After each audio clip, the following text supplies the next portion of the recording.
भस्म और रुद्राक्ष की इतनी महिमा है कि एक कुत्ते ने पूरा जीवन पाप किए हैं, कुत्ता बना है वो ब्राह्मण, लेकिन भस्म शिवजी की देह पर लगने से उसको सीधी शिवलोक की प्राप्ति हुई। बात यही है नाथ, आप कितने भाव से और कितनी निष्ठा से किसी वस्तु को अपनाते हैं।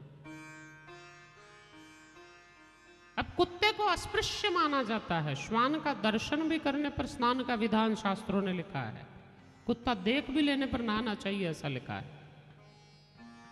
लेकिन वही कुत्ता अगर शिव भस्म लग गई तो भगवान के धाम में चला गया। और ऐसे कई कुत्ते हमने देखे हैं जो आज भी, मतलब आज से करीबन 30-40 साल 30 साल पहले हम एक कुत्ते को जानते थे, वो हर महीने की एकादशी पक्का रखता था, दोनों एकादशी। तो तुम लोगों से तो कुत्ते अच्छे हैं जो कम से कम एकादशी तो रखते हैं, कम से कम एकादशी तो रखते हैं। ऐसा कहते हैं मरा पर एकादशी करा, मरिए पर एकादशी करिए, एकादशी मत छोड़िए। भले 3 बार साबुदाना खा के मरिए एसिडिटी से, पर एकादशी करिए, एकादशी मत छोड़िए। साधक को अपनी अपनी सामर्थ्य के अनुसार व्रतों का निर्णय लेना चाहिए कि वो कितना व्रत में नियमों का पालन कर सकता है। अच्छा साधक है तो सिर्फ जल पे ही, कई लोग निर्जला भी एकादशी रखते हैं, किंतु कम से कम इतना प्रयास तो अवश्य करना चाहिए कि भले मैं 3 बार फलार करूं पर व्रती तो रहूं, अन्न तो न खाऊं, क्योंकि उस दिन अन्न में दोष माना गया है, अन्न में दोष माना गया। ये समुद्र मंथन हुआ था ना, ये एकादशी के ही दिन हुआ था, और एकादशी के दिन समुद्र मंथन होने से देवताओं को नाना वस्तुएं प्राप्त हुई। उच्च श्रवा घोड़ा मिला, ऐरावत हाथी मिला, कल्प वृक्ष मिला, कौस्तुभ मणि मिली, धन्वंतरी भगवान अमृत लेकर प्रकट हुए, साक्षात भगवती लक्ष्मी जी प्रकट हुई, रमा एकादशी।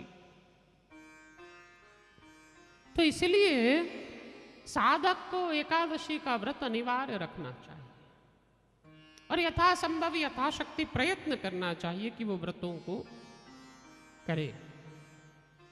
व्रत क्या करते हैं नाथ? व्रत का अर्थ होता है उपवास।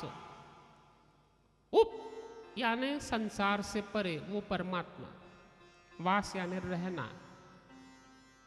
उपवास का अर्थ ये नहीं होता है कि आज हमारा उपवास है इसलिए सारा दिन किचन में और ज्यादा टाइम बिताओ और पूरा दिन अभी खिचड़ी बन रही है, अब ये बन रहा है, अब साबुदाना बन गया, अब हलवा बन गया, अब तो बादाम खा लो, अब तो चिप्स खा लो, अब तो कुछ खा लो, अब तो फल खा लो। इसलिए उपवास नहीं होता कि आप सारा दिन खाते रहे।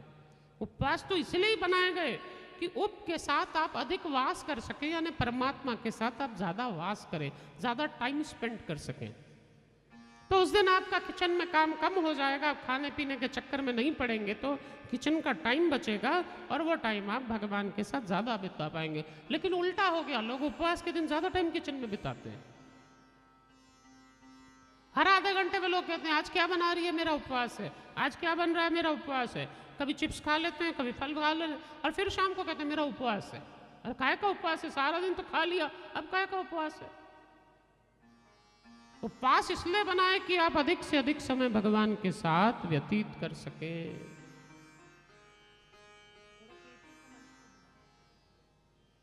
अधिक से अधिक समय आप भगवान के साथ व्यतीत कर सके और